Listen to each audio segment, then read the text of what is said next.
Hello everyone. In this video, I would like to discuss about some types of learners. Okay, different types of learners. Then we can also find out what type of a learner you are.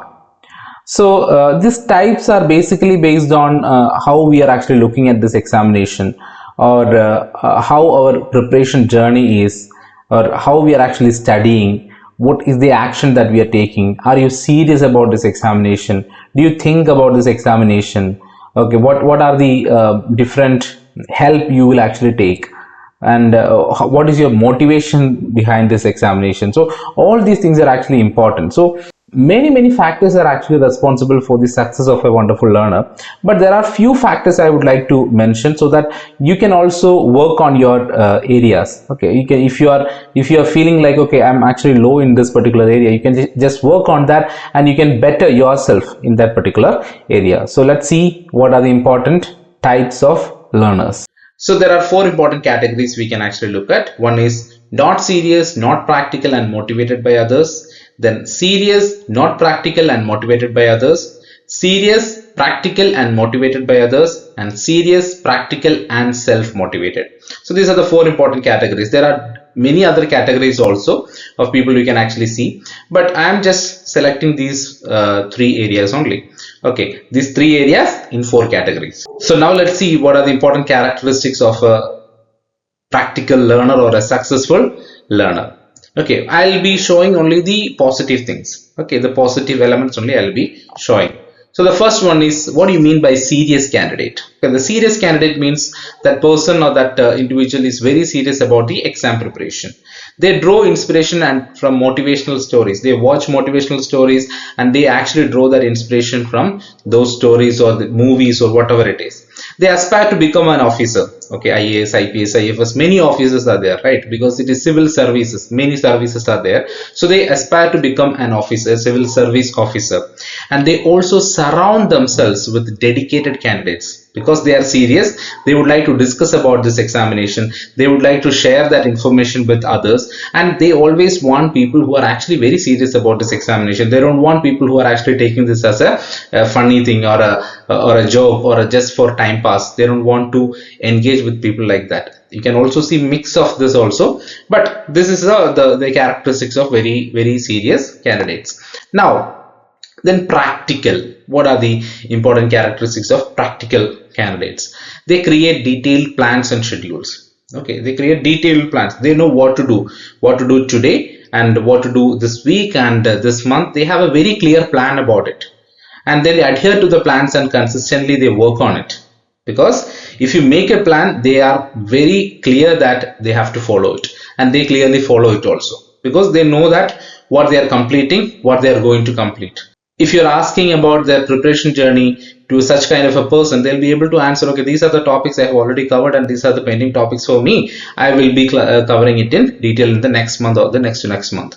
So they will have a very clear idea about their preparation journey. They prioritize key study areas. Because in civil service examination, there are many areas. If you look at the syllabus, you will feel like connecting it with many topics, okay, many areas, and you will also get advices regarding you have to read everything under the sun. You have to study everything under the sun. You need to have knowledge about everything. So you may be getting information like this, and sometimes you will actually distract. Okay, because of these kinds of information, you will also distract yourself.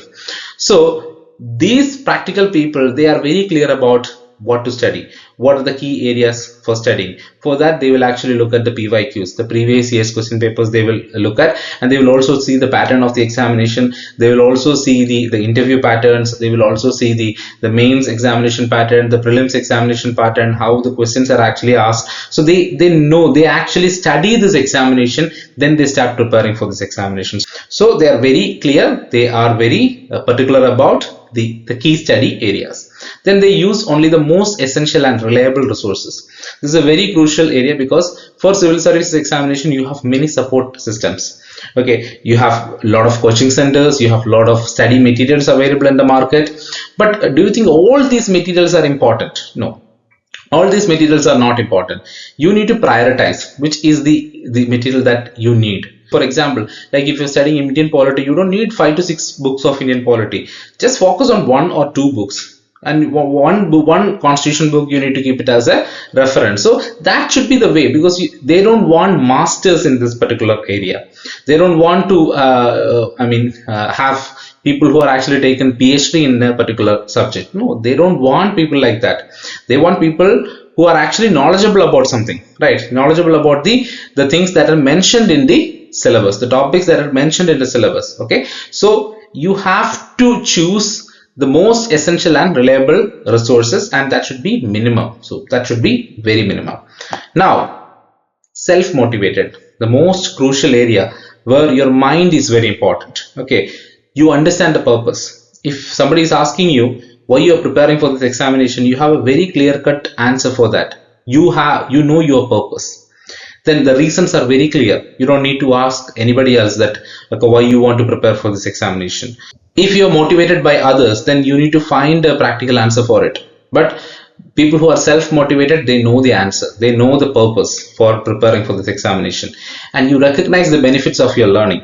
Okay, because when you're preparing for civil service examination, you should understand that there is a holistic development in your personality, because you are acquiring knowledge. You are actually getting more information. This information or this knowledge is really helpful for you in your personal development as well as in your professional development. So it will not only help for the civil service examination, it will help for many other examinations. Wherever general knowledge is actually tested, for all those examinations, this preparation journey will help you.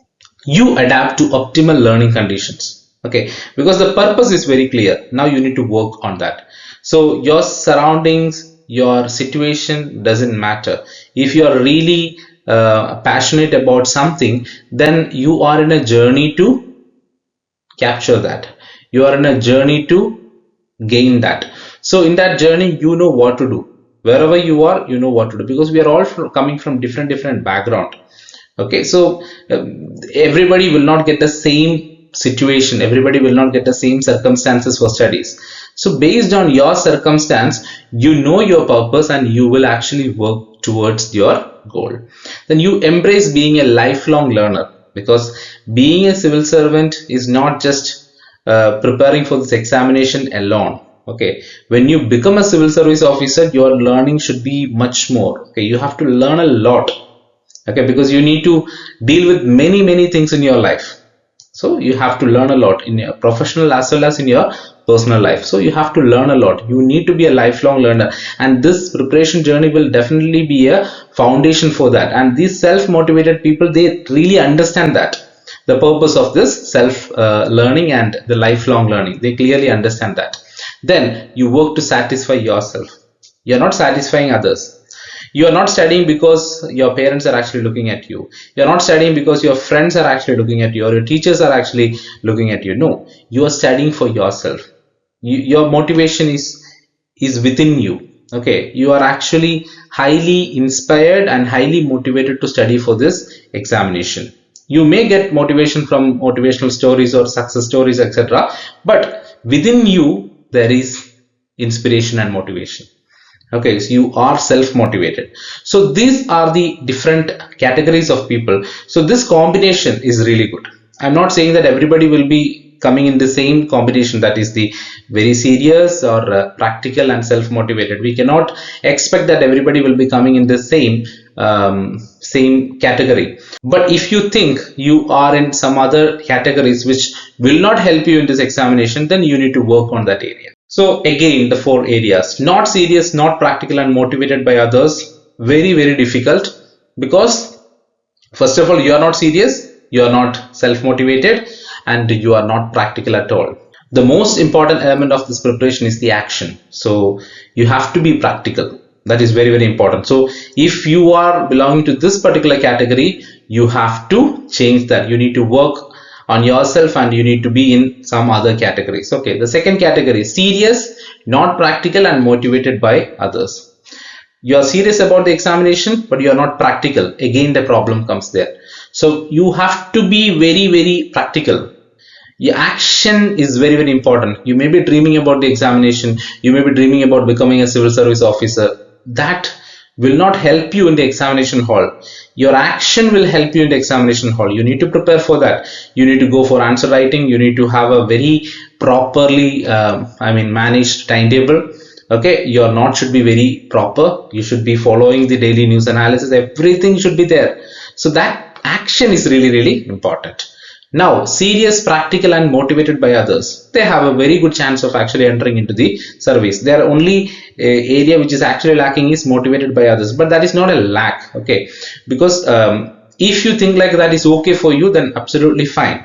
Okay, but if you think like, okay, no, I'm not studying for myself, no, I'm actually studying for their dreams, if that is your attitude, then you need to work on your motivation level. Okay, you have to work on that motivation area, and you need to find a purpose for your preparation journey. That is very, very important. Now the last one is the serious, practical and self-motivated. They're ideal candidates for this examination because they are serious about the examination. They take action, very important phase. They take action and they know the purpose. They are very clearly understanding the purpose, why they are actually preparing for this. So they will be having more chances to get into this examination. So there are many other types of people also, any other types of learners also, but I just highlighted 3 important areas only in 4 different categories. So if you feel like this was helpful for you, and you can actually take these advices or take this information, otherwise please leave it, no problem in that. I hope now you are clear about the different types of learners, but these are not the only ways in which you need to look at a learner. There are multiple ways, but I have actually chosen some serious things, okay, some important areas. So you can actually work on these areas. If you feel like you are lagging behind, you can work on that area, because that will make your preparation journey more interesting. So if you like this video, please do share it with your friends so that they will also continue to get updates regarding the civil services examination, current affairs and many more information related to the examination. So thank you so much. Thank you so much for your patient listening.